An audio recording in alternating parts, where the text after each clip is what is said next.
Hello, dans cette vidéo, je vais vous montrer comment installer un Docker pour la dernière base de données HFSQL 25. La première chose que j'ai faite, c'est de créer une VirtualBox, donc une machine virtuelle Ubuntu, dans mon cas 19, euh, que je vais lancer. Et c'est dans cette machine virtuelle que je vais télécharger l'image Docker qu'a conçu pour nous PCsoft.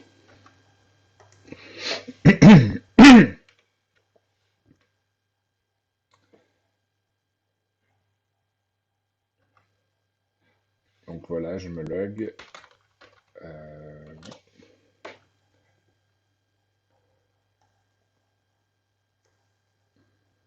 et en parallèle, je vais prendre aussi, je vais faire une connexion sur, cette même machine, une connexion PuTTY qui est aussi assez pratique pour exécuter les commandes sans avoir à passer d'un environnement à l'autre. Je passe aussi en mode super user pour pas avoir besoin de taper chaque fois le mot de passe. Voilà. Donc, où am I? Oui, je suis bien en route. Je suis bien sur le serveur Ubuntu 19-1. On peut aussi voir ici, euh, on peut aussi taper les mêmes types de commandes. Donc, mais je vais pas trop utiliser l'interface graphique d'Ubuntu. Ceci aussi pour montrer que c'est possible d'utiliser des Docker sans avoir forcément une interface graphique. Donc en utilisant des serveurs que vous l'auriez chez par exemple OVH ou ce genre de choses pour lesquels vous n'auriez pas d'interface graphique. Donc je la minimise, je reviens à mon interface ici et je reprends ma documentation. Donc dans ma documentation, le premier, la première étape, c'est d'installer le Docker. Donc, je prends cette commande et je la lance dans mon PuTTY. Et le Docker s'installe, on voit qu'il fait 379 mégas, ce qui est pas mal. Donc on y va.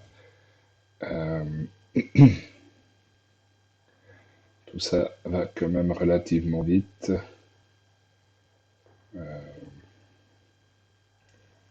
Donc patiente un petit peu.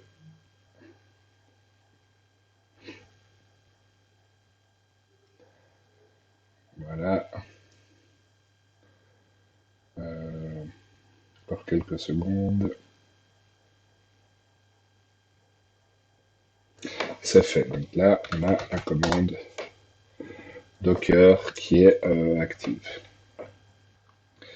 Pour la phase 2 de ma documentation, je vous proposais d'aller sur le site de Docker euh, et de rechercher ici HFSQL et on voit directement que on a un Docker, dans Docker Hub, on a un Docker qui est HFSQL et on ne peut pas l'utiliser directement comme ça en mettant le 2.latest après le HFSQL comme c'est proposé dans la documentation de PCsoft. Non, il faut aller dans les tags.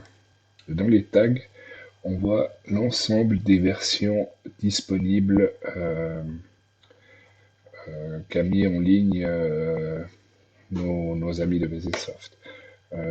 Les versions sont en français pour celles qui commencent par FR. Le 25, c'est le numéro de la version.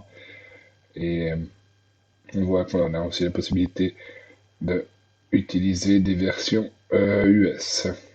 US 24.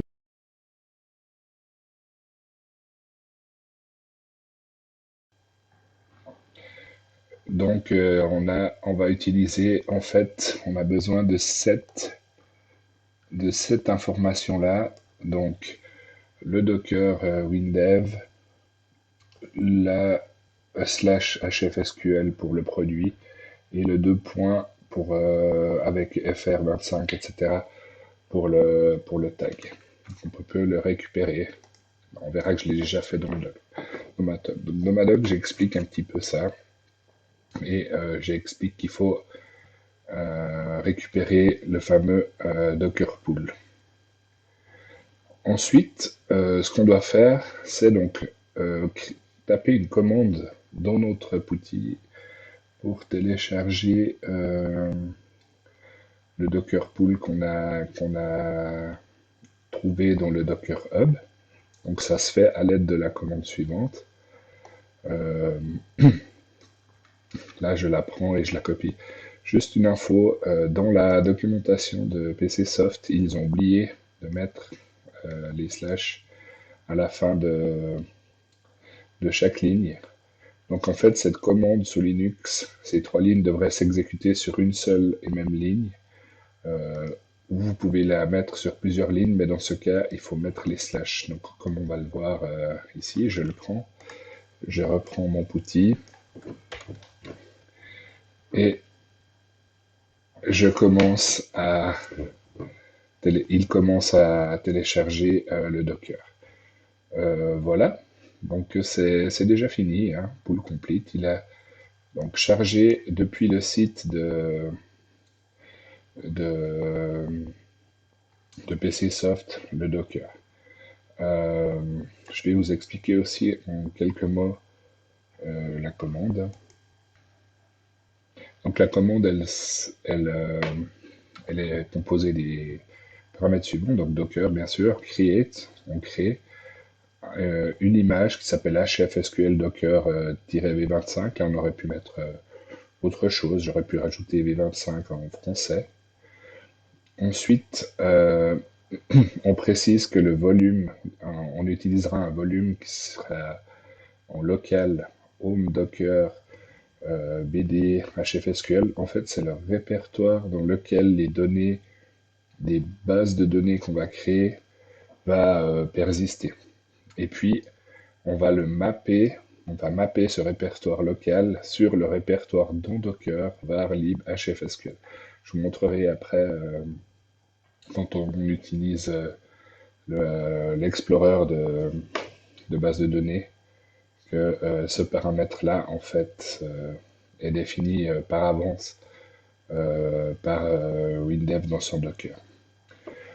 Ensuite, ici, il y a une information par rapport au port. Donc d'habitude, on utilise le port 4900 pour les bases de données HFSQL. Et là, comme on utilise des Docker, on remap ce port 4900 sur un port, dans mon cas 4923. On aurait pu mettre ici d'autres ports qui ne sont pas utilisés sur le serveur qui hébergera notre Docker.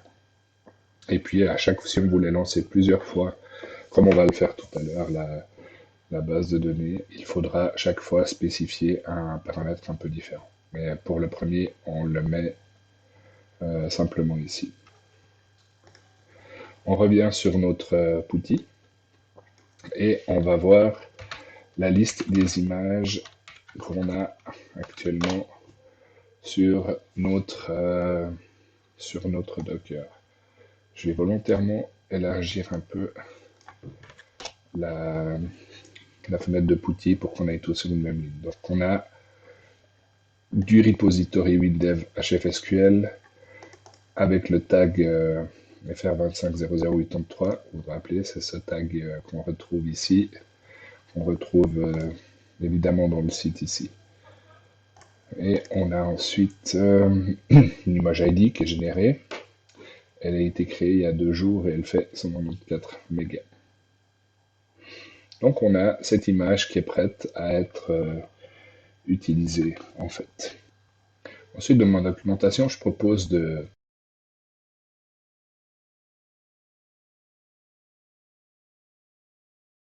Ensuite, dans ma documentation, je propose de créer les répertoires ci-dessous. En fait, ce sont les répertoires qui contiendront les données persistantes de mon Docker.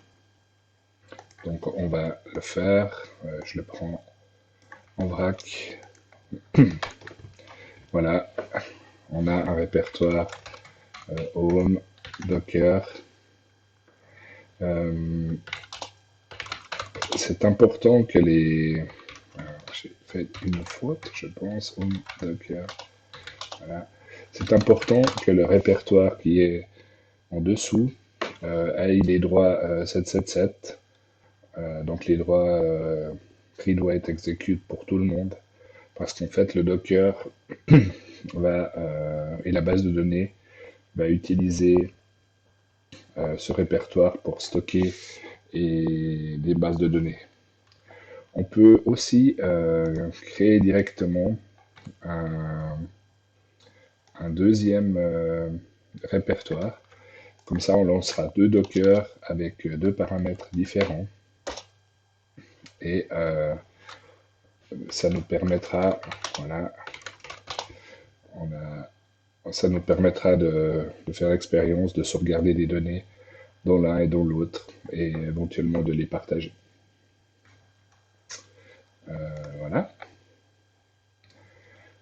L'étape suivante, alors voilà, elle consiste à démarrer des containers. Donc on a notre image et on va se servir de cette image pour démarrer des containers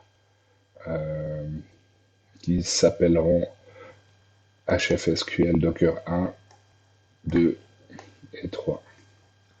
Donc avant de les démarrer, je vais aussi vous refaire un peu la...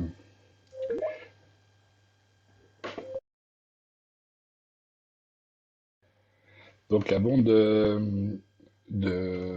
démarrer le container, je vais redécrire un petit peu la ligne de commande. Donc le sudo, c'est pour démarrer le container en mode super utilisateur. Ensuite, Docker, bah, c'est la commande Docker, run, exécuter, moins dit. Euh, il me semble que c'est pour dire que le container doit rester comment dire, actif, même après que la ligne de commande soit terminée, en fait, exécutée. Le moins restart avec le paramètre unless stopped, ça veut dire que si on ne l'arrête pas à la main avec la commande stop, le conteneur se démarre automatiquement. Aussi lorsque le serveur est redémarré. Euh, Ensuite, on a le nom du Docker qu'on va donner à nos Docker. Donc, comment on va lancer comment on va lancer trois Docker, donc trois serveurs web, trois serveurs de base de données Hyperfile.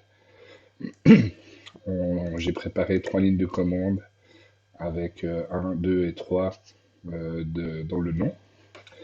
Moins volume, à Home Docker, BDD HFSQL, c'est l'endroit où seront stockées en fait les bases de données. Et puis on map en fait ce chemin euh, sur un autre chemin qui est dans Docker. Donc on le verra dans notre explorateur Hyperfile. On verra que la base de données est définie toujours avec ce répertoire pour sauvegarder les bases de données, étant donné que c'est la même image pour toutes les trois, on part sur la même image de Docker. Donc, on peut jouer en fait avec ce chemin-là euh, pour modifier l'endroit où seront stockées les données sur le serveur physique. Ensuite, on, on a le paramètre .publish pour le rendre accessible via un port. Et le port, c'est toujours le port 4900. Là aussi, c'est le port qui est défini en standard dans l'image de Docker qui nous est fourni par PCSoft. Et on remap ce port sur 21, sur le 22, sur le 23, là aussi pour pouvoir lancer plusieurs instances en parallèle. Et ensuite, on prend simplement le nom du Docker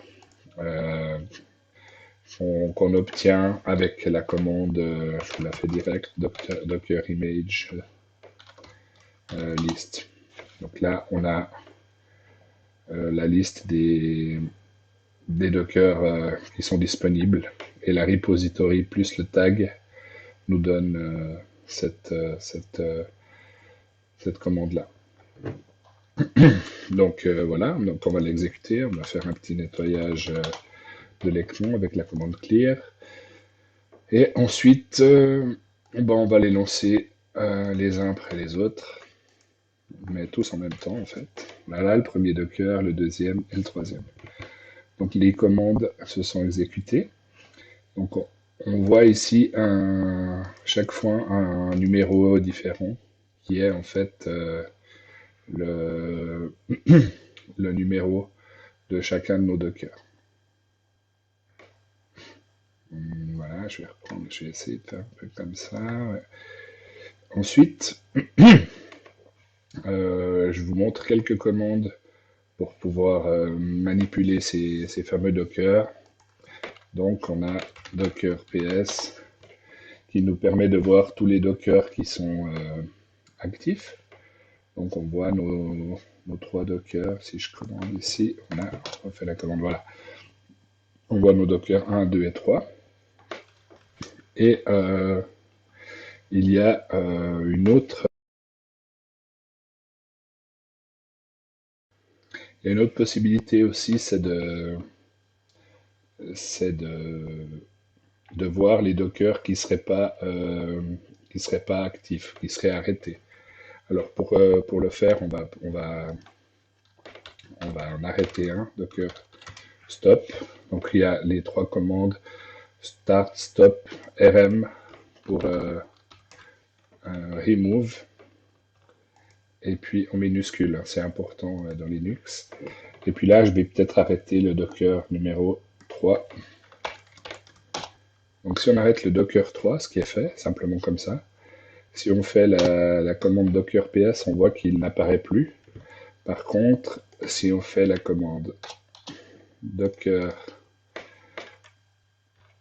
PS espace -a, là on voit que on a de nouveau notre Docker et puis on voit que le Docker 3 il est arrêté depuis quelques secondes. Donc on va le restarter. C'est fait. Et là, on le revoit comme étant up depuis 2 secondes. Une autre commande qui pourrait être intéressant, c'est d'aller voir dans le Docker, en fait,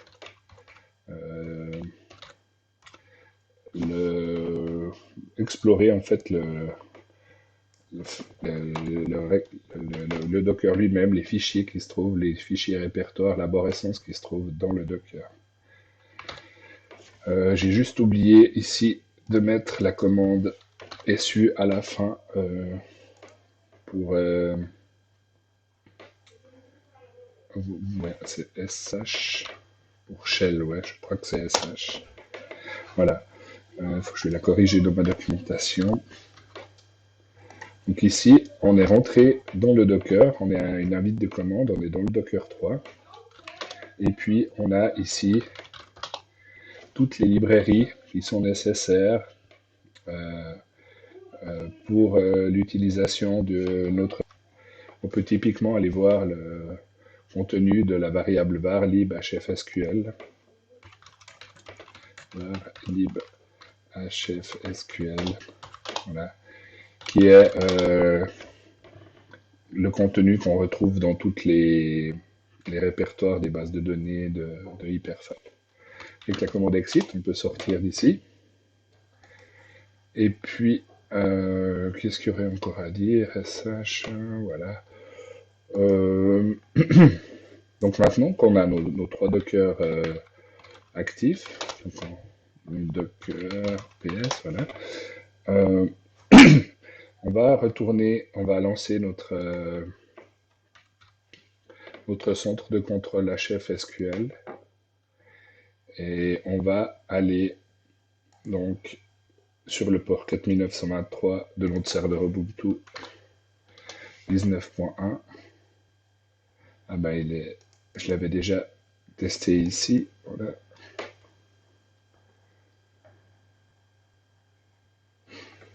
Et on devrait avoir dans quelques secondes accès à notre au contenu de notre serveur Hyperfile. La première fois, c'est pas très rapide. J'ai pas donné non plus une énorme puissance à,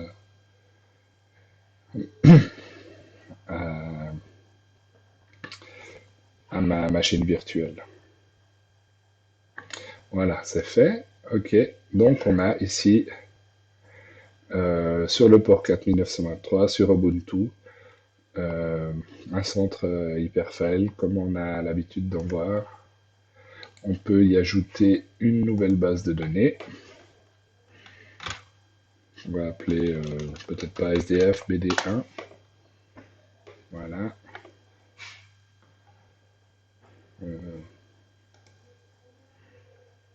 Pas très rapide.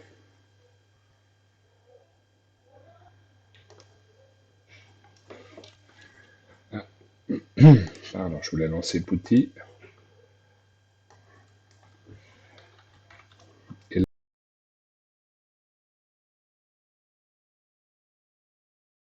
donc là, ma base de données BD1 est créée.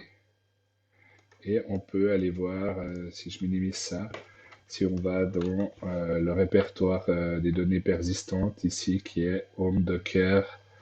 Alors, Home Docker BD HFSQL et qu'on fait un ls.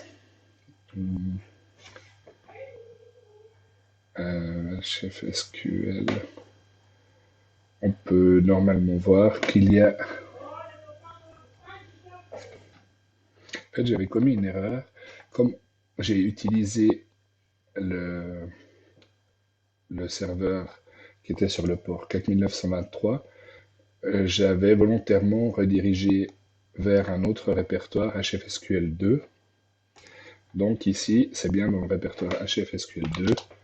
On voit notre répertoire BD ici. Et donc on va recréer peut-être un autre encore. BD2.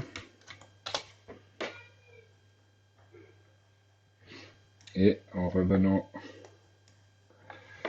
ici, on va peut-être devoir encore attendre un peu. Voilà, BD2, ls.ltr. Donc on voit notre base de données 2. Et ensuite, vous pouvez l'utiliser comme bon vous semble. Ça marche exactement comme les bases de données d'habitude. Voilà. Donc là, on a nos deux bases de données. Et puis, on peut évidemment les dupliquer, les supprimer, gérer les droits. Il n'y a aucune différence avec les bases de données normales. On peut aussi les supprimer. Donc, on revoit ici, on voit bien que la base de données est supprimée. On pourrait très bien aussi copier le contenu de l'une dans l'autre, etc. Et pour vous montrer qu'on a bien nos trois instances de Docker qui sont lancées, donc vous vous rappelez, l'instance, actuellement on est sur l'instance sur le port 4923, on voit ici. Donc l'idée c'est de maintenant aller sur la 4922. Donc je viens ici, je me connecte à un autre serveur, Ubuntu 4922. On la lance.